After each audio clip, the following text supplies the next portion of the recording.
Hi, welcome to our channel. My name's Abby. I'm Carlos. We just recently bought our first VW van, and she's pink, and we love her.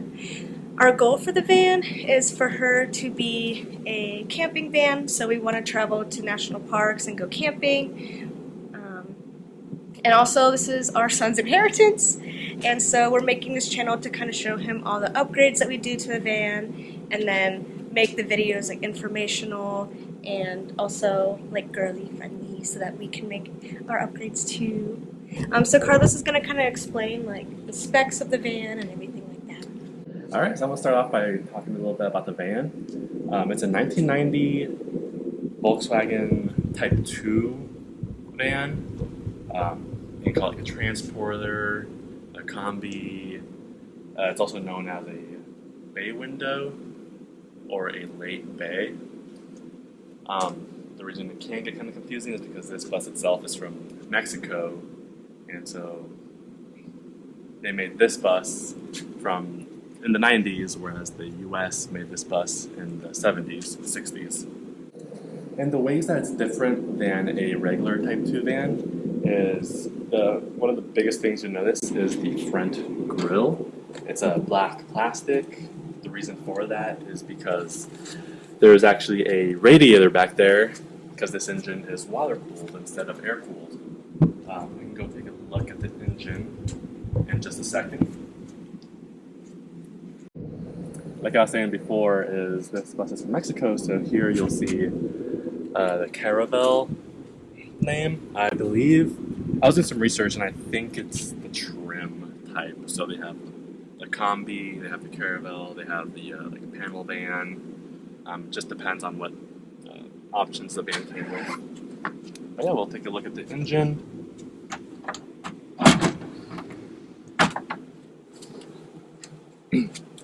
Here, main thing you first see is the coolant reservoir, and here you have the well, there's the overflow, there's the reservoir itself. One big thing I also noticed was they have an oil filter, and here you have your water pump. Let's see, this is also a carbureted. You see the carburetor back there. It's a carbureted 1.8 liter inline 4-cylinder. Usually you'll see flat fours or maybe like diesels in this vehicle, but no, we have a gas 1.8 liter inline 4. Here you have another view of the engine from the top. One of the neat things about these buses is you got two panels that you can open up to work on it, so it makes working on it a little bit easier. Here you have the carburetor, some things out of place that we'll probably have to fix later on down the road. Like what? Not sure if this throttle spring is supposed to be zip tied to that hose, but hey, whatever works, right?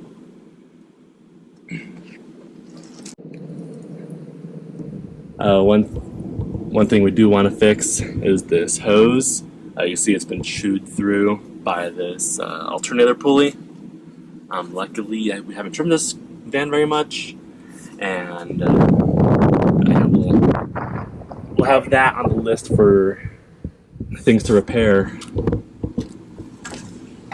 Some other things we want to fix are these lights. If you take a close look, you can see how it's cracked.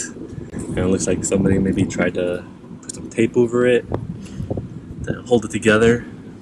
Like all the lights work, but it'd just be nice to have, nice looking lights. This bumper is a little broken.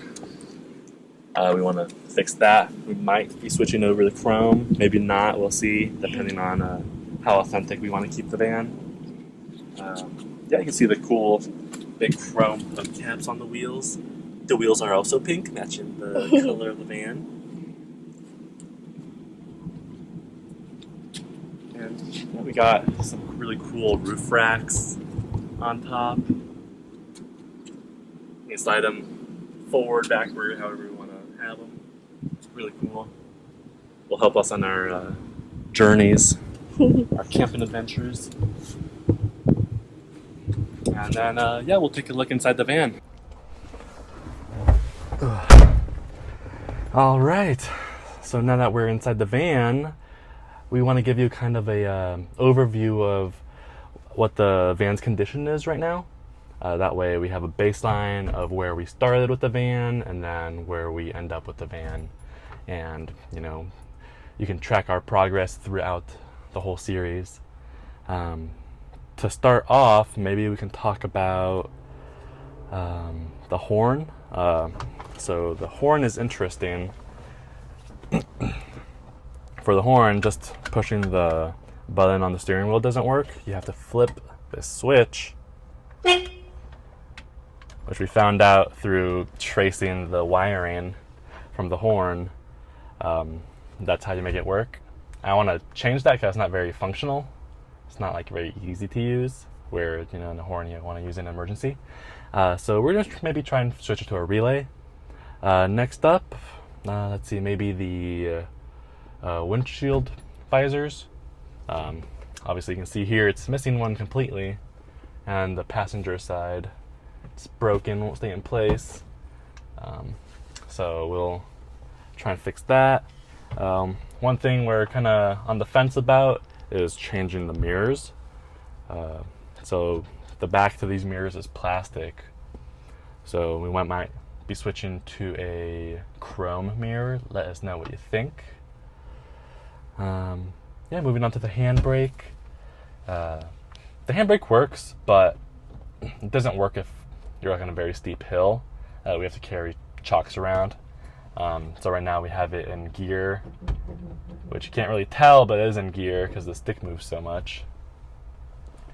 And let's see, the headlights. The bulbs work, but they're kind of finicky. Sometimes they work, sometimes they don't, so maybe we just have to work on the switch. So we have a blower in this van, but all it does is blow hot air and outside air, so we don't have any air conditioning in the van. So air conditioning is something we want to add to the van. Especially being in Vegas where it's 110 degrees, like right now. Yeah. Yeah, as we're filming this, it's 110 degrees. Yeah, moving on to the instrument cluster. You can see there that the fuel gauge works. Our speedometer doesn't work.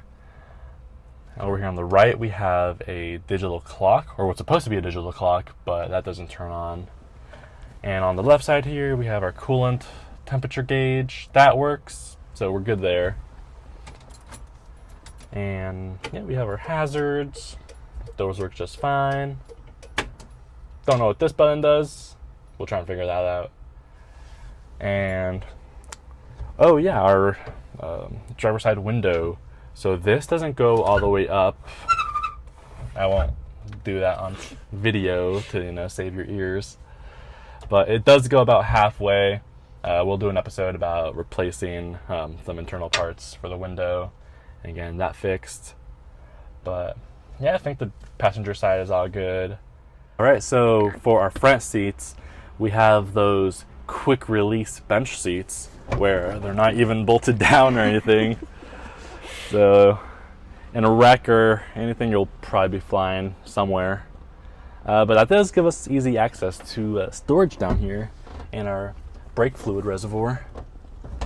We learned all about that last episode. And same thing with the passenger bench seat. No, that isn't bolted down either, so we'll figure that out. We also found a guy that can make custom radios for inside VW buses, so we're wanting to do that later on down the road. Yeah, you can see here the van came with a unit for the stereo, but might have gone stolen or something, who knows. But yeah, now let's head on to the back of the bus. All right, here in the back, it's not too shabby. This bench is pretty comfortable. You got ample space back here. Yeah, the other night I went to a concert and Carlos locked me out and I had to sleep in the back of the van for On accident. a couple hours. So it was comfy. It was only like 20 minutes. It was comfy It though. was only 20 minutes. I swear. All right, but yeah, we got the same situation back here where nothing's bolted down. The back isn't bolted down. There's no frame or anything on this guy. But yeah, we're thinking about turning this into a what they call a rock and roll bed or like a Z bed. Pretty much be able to convert this into from a couch to a bed. So essentially, we'll just bring this out and slide together this the back of the bench next to this cushion. So that'll be pretty cool to do. So one thing that we have in the works already, we asked my sister, who is really good with crafts and sewing and making quilts and everything.